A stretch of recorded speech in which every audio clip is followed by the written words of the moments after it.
Hey everybody, it's Willow, and I am excited to jump back up on here as another um, bead soup challenge continues. Actually, this one is a continuation of one that began first. But first, let me show you this. You see this? This, and this, and this. These are bags of iodine beads. Sometimes you can find them at a flea market or at a yard sale where people start projects and they quit and they just put all the beads in one bag and sells them. And then sometimes you add your own beads from projects that you finished to them. And then you'll decide what to do with the beads later. So that is where this challenge comes in. Now, if you look at these really don't have a lot of big beads left into them. They're mostly small now, and the reason being is because I went through and I pulled them all out. If you remember, last week I showed you where I had pulled out all of the green ones and I was making little, I kind of like had dreamed about it, but then it became a bead challenge about making a little green bracelet for prosperity. Well, I have that bracelet and I went on to make several more. And then I done red ones and then I done blue ones. And I put my little card on them, and then I put labels on them that said like green was for prosperity and new beginnings, red is for strength and courage, blue is for communication and self-expression. And at my store I have double doors. And I took and had my husband hang the little cup hooks all the way across and halfway down. And then I hung, because they're jewelry cards, they fold in half and you can hang them up. You can hang necklaces, bracelets on them. So I used those and I put them on the hooks. I put the green at the top, red, blue in the middle. No, red at the top, blue in the middle, green at the bottom.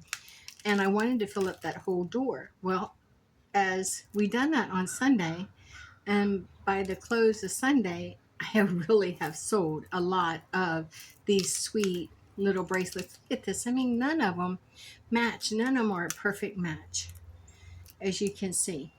They're just the bracelets, and all I added was maybe some spacers and the hardware. And took my time while watching TV with my husband or working out here on my lanai to create these. And I was just amazed at how many sold over the weekend. So, like I said, I wanted to fill up the whole door. So yesterday, starting Sunday, I weeded through.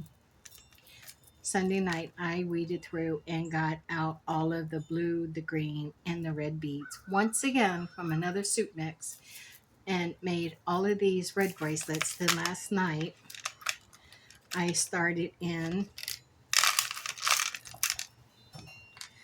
on making the blue ones. Isn't that just adorable? So these are the ones that I'm making now. And last night I make them while I was sitting there watching TV with my husband. Let me put that back in there. And I have everything I need right here. I have my crimpers, my pliers, and my scissors, my jumper rings and spacers, and my lobster claws, my beading wire, and then of course the beads. So let's get started. Here is one. Cut that off. So let's get started if we can on making one. I am starting a brand new bead wire today. So what I normally do is I wrap it around my hand. Wrap it around my hand, and then I just leave a little bit of additional space. So basically, I leave a little bit of additional space to allow me to work with it. So right there's about the place, and then I'll cut it. And then I'll roll this back up.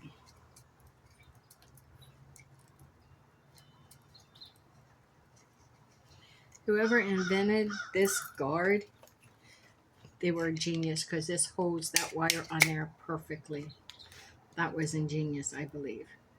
Now I just cut a wire. Here it is. So here's what I'm going to do. I normally use the crimp cover that opens from the side. But apparently when I ordered new ones, I ordered the ones that um, do it from bottom to top. But that's okay. So I'm going to open it up as far as I can and slide that on there. Then I'm going to take my crimp bead, and here's how I do the crimp bead. I send it through there once, then I loop it around and take it back through. This has never failed me. Every other way that's been suggested and I've been told has. Then I pull it as tight as I can, and I just take my pliers and I take the ends, the tips, and I squish it.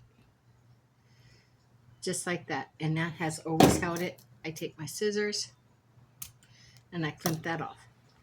Then I take the crimp cover, I pull it up, I get that right over there, and I close it. Now this is where I take these and crimp it down. There you go. Ready to go. That's going to stop my beads falling off, and that is finished. Wonder if I didn't make this one too little.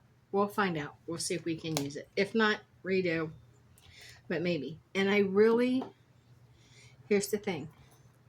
I have large beads, I have small beads, and I really don't focus on the pattern.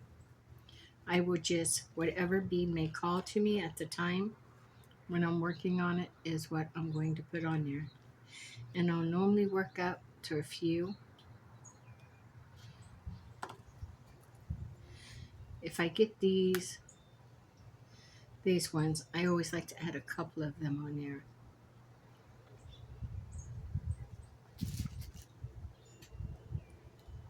Yeah, and you can see.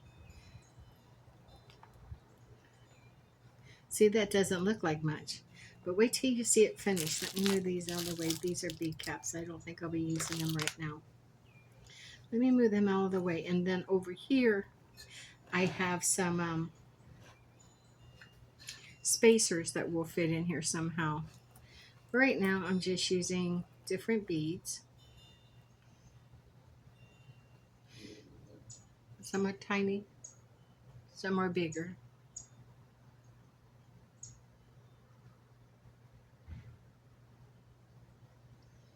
I'm going to have to pause this for a minute. I think my little dog is needing me, so hold on.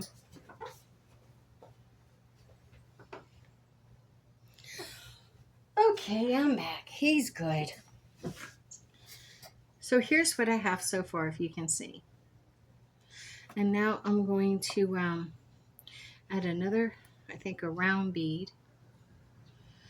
Then I think I'm going to add a spacer.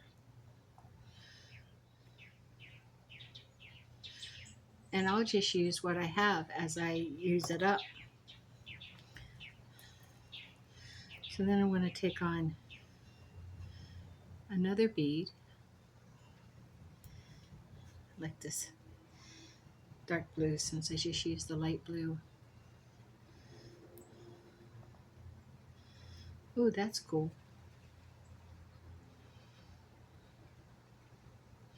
So my circle is meeting tomorrow night, and we are going to be learning Toracle and practice reading for each other.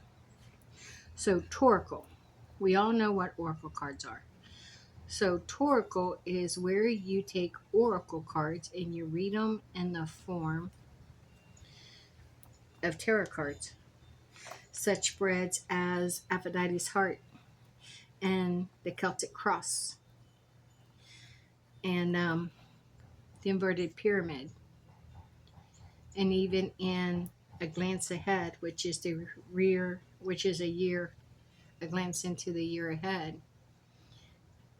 And then you trust your intuition to guide you. Now, basically, any look at this. I like this one. I've only got one in this, so it must have been in the bead mix from somewhere. I'm going to need a round ball, so we'll use this one. That's so fun. So it is where you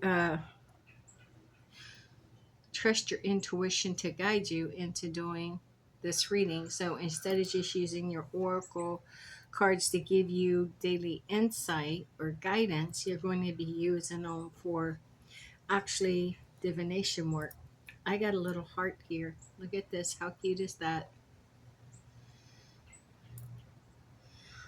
I really do like that. That is adorable. I think I'm going to have to use, yeah, let's use one of these small beads here so, so it doesn't overcrowd the heart. That works. So that's what it's about. That is seriously what it's about, is taking your oracle cards and reading them in a tarot spread. And it's a great way to begin your journey into card reading because it will make advancing to tarot a lot easier. Now look and see how this is coming out. And you look at it and you think, well, it's just a mosh pot of beads. And you know what? I'd have to agree with you, but let's just continue and see how this may come. And I'll just dig through the beads, and whatever one I think feels different from what I just put onto it is probably what I'll grab and go with. I'm not using any set pattern. I don't want to use any set pattern. I just want it to be fun and unique. And all of them are one of a kind. And like I said, I sold a lot of them this past weekend, but I sold mostly a lot of the blue. The blues really did. They really did sell quite well. And I know why. And that's each person's individuality. Okay, so now I think I want to add, ooh, look at this. Instead of, I got this spacer now. It's pretty too. I don't want to add another one of those beads because I've been adding those beads. So here's a light blue one. Maybe like a medium blue.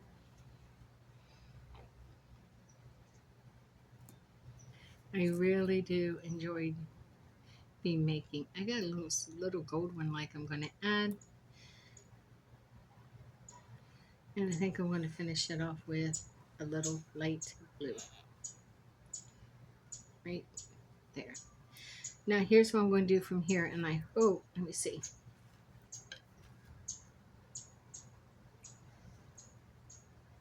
That's going to be perfect. I hope I didn't cut this too short. I measured it, but I still may have just been a little bit too short. So I want to pull this back. See if I can open this back up. Because it's going to have to be open all the way. Take that through the middle. And I'm hoping there's enough room that when I put the crimp on, I can take it back through a second time. Because that just really does stabilize it.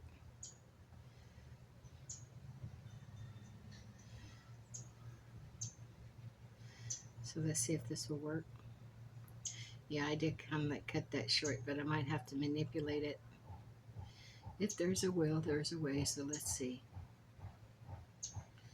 Someone's working on something around here, and now the birds are cawing, the crows. I love to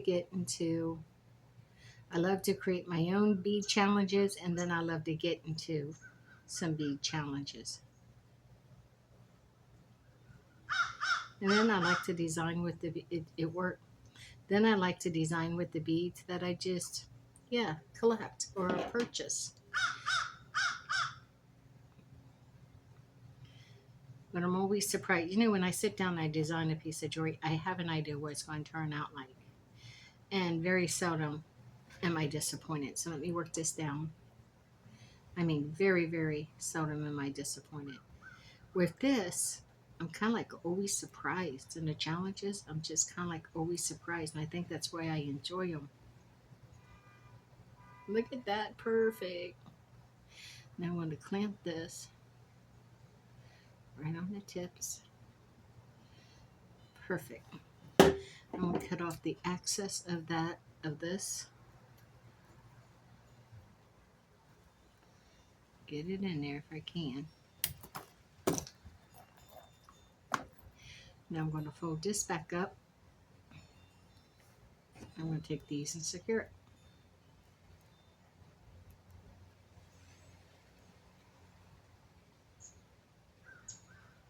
Now this is ready. This little bracelet is now ready to be assembled. Shall we do it? Let's go. So let me get a couple of jumper rings.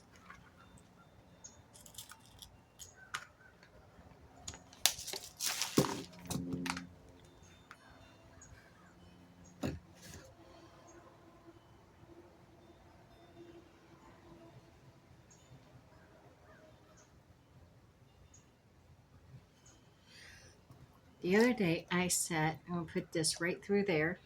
The other day I sat and I recorded um, about 3 to 4 hours of that last bead challenge I was doing. And I took those ear cuffs and earrings into the shop, and immediately I sold a few pair of them immediately. And so Saturday night I still had some laid out that I wanted to make. So when we got home from the flea market and getting everything done, and it was about 7:30, I decided I would whip up a couple more pair to take in for Sunday. And I did. And one of the ones I thought, I'm just not too sure about this ear cuff. It really just wasn't all that to me. That was the first thing that sold on Sunday. I guess beauty's in the eye of the beholder. That is true. So here's another little bracelet.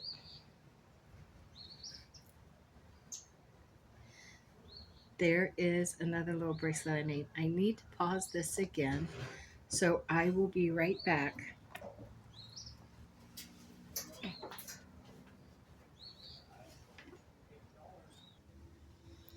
I am back. Okay, the dog's good, everyone's good. So this is the bracelet I just made. This is the one I made before. And look at these. These can be stacked. They can be worn separately. I mean, they would be adorable stacked, or they can be worn separately. But you know what? They're just adorable. Any way you look at it, these bracelets are just adorable. So shall we continue with making another? I like to make the jewelry for my shop, my store myself. I really do. And 95% of what's in there, I do make myself. Now I do have a couple of people who can sign, and that's fine. They have their designated spot. One's a photographer, and the other one is also a jewelry maker. But she really doesn't make much jewelry anymore, which is sad because she was talented. But I digress. But as for me, I make pendulums, I make jewelry, I make beaded spiders. Now that's something I may make with you one time, is one of my witch's spiders. And please don't confuse it with the Christmas spider. So now I'm going to take one of these crimping beads, and I can tell you what, these things can be a pain, literally a pain to work with. Okay, now I want to pull that down, and I want to go back around. I want to go back through it. So see, I loop all the way around it, as you can see. That's what works best for me. And then I'll move it up more towards the end and pull it tight. I'll use my pliers for that.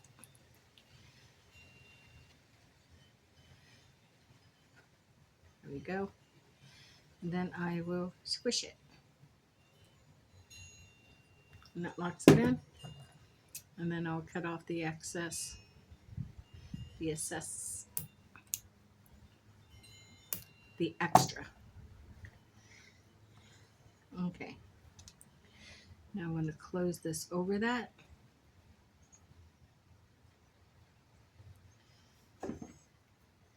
Use the crimps.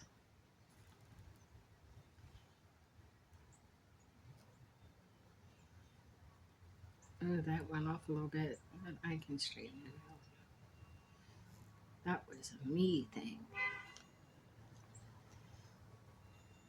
There we go. I'll try these. And you change it out, I'll change it out. Normally, if I put the tip in there. Perfect. Never lets me down. Or at least it didn't let me down this time. So I'm going to set these aside and move these other bracelets. I put a piece of tape here to keep me in focus with the camera. So I'm going to put on a little blue one. A tiny blue one over here. Yeah, still dark blue. But it's fine. There we go. Let's just work our way around from here.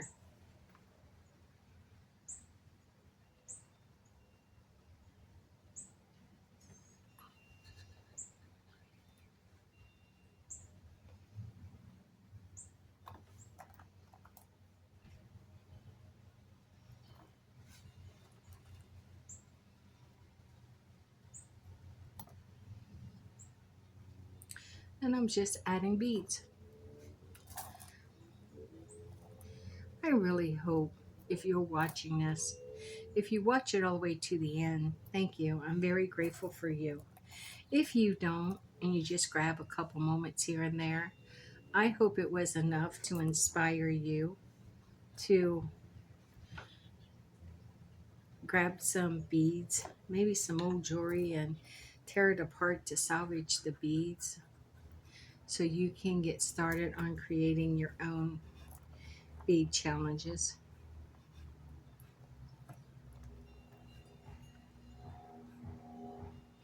Creating your own magic.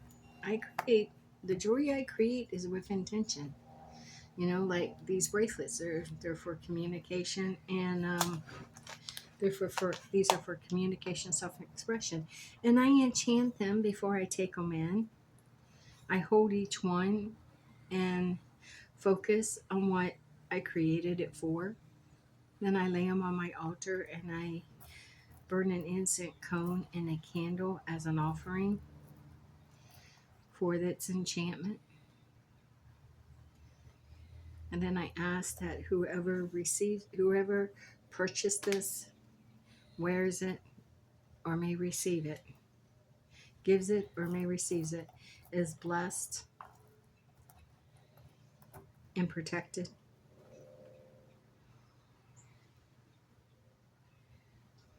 Just, just a little additional there. Look at what I got. Isn't that pretty? How's that going to look? Perfect. Looks perfect. Is it time? It is time for another. Okay, so I think what I'm going to do here is I have a lot of these spacers. Okay, I did get some out already, so I don't need to get more out right now. These here, they look like little washers, but they're perfect for breaking up a segment of beads. I like them. There we go. And I want to add. I think these little seed beads are like the basic, and it's just these. It's just these. I had these two little bottles that honestly were just leftover, thrown back, and I thought, heck, I'm going to drop them into the bead mix. And so that is what I am doing. I am using them in it's called bead soup, but I keep wanting to call it bean soup. I guess that's part of my speech impediment going on there. But you know what? That's okay too. So what do I want to use next? Oh, this is kind of like clear and blue. I like that one. That one is pretty. I've used those before on spell bottles that I created. So It looks pretty in the mix. So I want this one now. And I think it's time for, I have this little gold one. I'm going to use it now to break it up a little bit.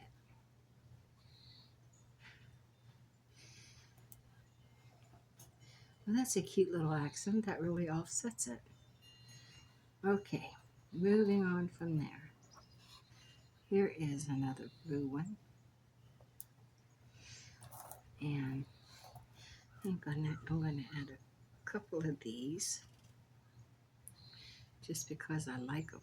I think they add a nice contrast, and get that on there. So as I was telling you, my circle's coming together tomorrow night. We're coming here out on my lanai to, I think I would like to put one more there. That one was really super thin. To learn and practice the art of torque reading. We always have such fun. We came together last Wednesday to paint altar cloths for Autumn Day, which is coming up next week, Wednesday of next week, and to make our ritual candle. We went over setting altars and calling the quarters and sacred space and dismissing. And then on the 7th, we left so hard. We got so loud out here. And then on the 7th of December, we are going to be doing tambourine drums for drum circles. We're going to take the tambourine, and we got some decals that can be put on the tambourine drum head. And then we're going to be